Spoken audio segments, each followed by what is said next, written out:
बहुत सारे सामाजिक रीति रिवाज तो अंधविश्वास पे चला हुआ है। उसमें से कुछ जो मानव कल्याण के लिए उसको बाबा ने आनंद मार्ग में ले लिया है। जैसे हम लोग दिवाली मनाते हैं या दशहरा मनाते हैं या होली मनाते हैं, जो अच्छी अच्छी चीज है उसको आनंद मार्ग में लिया गया, लेकिन बहुत सारी चीज नहीं लिया। जैसे अभी चल रहा है शिवरात्रि, क्या बोलते हैं, श्रावण में।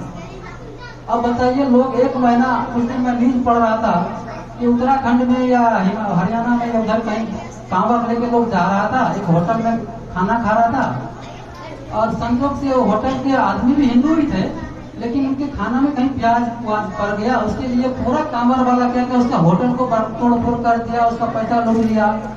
उसके मन में था कि हम जो पावन यात्रा कर रहे हैं, प्याज खाने से मेरा भ्रष्ट हो गया। और एक समय खान पान के आधार पर ही हिंदू धर्म का महल खड़ा हुआ था। इसलिए बाबा का एक प्रवचन भी है, सर आप लोग सुने होंगे कहीं, इस खान पान के कारण हिंदू धर्म का पथ भ्रष्ट हो गया। जब इस्लाम धर्म भारत में आए, क्योंकि उन्होंने इस चीज को देख लिया, अरे हिंदू धर्म का तो जो बेस है वो तो खान पान है, तो अगर खान पान को ही द्वारा हम अगर चेंज कर दे तो आसानी हो जाएगा सबको मुसलमान बनाना। तो उनके जो पीर लोग होते थे, उन्होंने सामंजस्य बनाया कि चलो हम एक अच्छा समाज में आए हैं, आपका हम लोग मिलजुल के समाज में रह रहे हैं, तो आपस में झगड़ा करने से क्या फायदा। तो हम लोग चाहते हैं कि एक कृषि भोज हो जाए, सब मिलजुल के भोजन करेंगे ताकि आपस में समाज का झगड़ा खत्म हो जाए। तो हिंदू लोग विरोध के नहीं, आपका छुआ हुआ खाना हम कैसे खाएंगे, आप तो मुसलमान हैं। तो बोला ठीक है, खाना आप ही की तरफ से बनेगा, आप ही लोग बनाइए, खाली सामान हम दे देंगे, तब तो हम लोग खाएंगे सब मिलजुल के। इस पर लोग एग्री हो गए। जब खाना बन गया, खाने लगे, तो खाना बनाने के क्रम में ही चुपके से क्या किया, खाना में कुछ मीट या प्याज वगैरह कुछ डाल दिया। जब सब लोग खाना खा लिए तब वो डिक्लेयर किए, आप लोग जो खाना खाए हैं अब सबका धर्म भ्रष्ट हो गया, क्योंकि आपने जो खाए हैं वो उसमें कुछ गलत चीज था।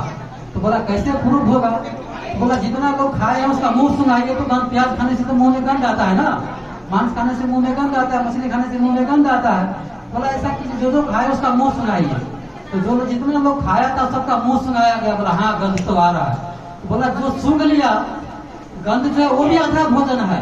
शास्त्र में लिखा कि जो गंध है वो भी तो आधा भोजन है। तो जो सूंघ लिया उसका भी धर्म भ्रष्ट हो गया।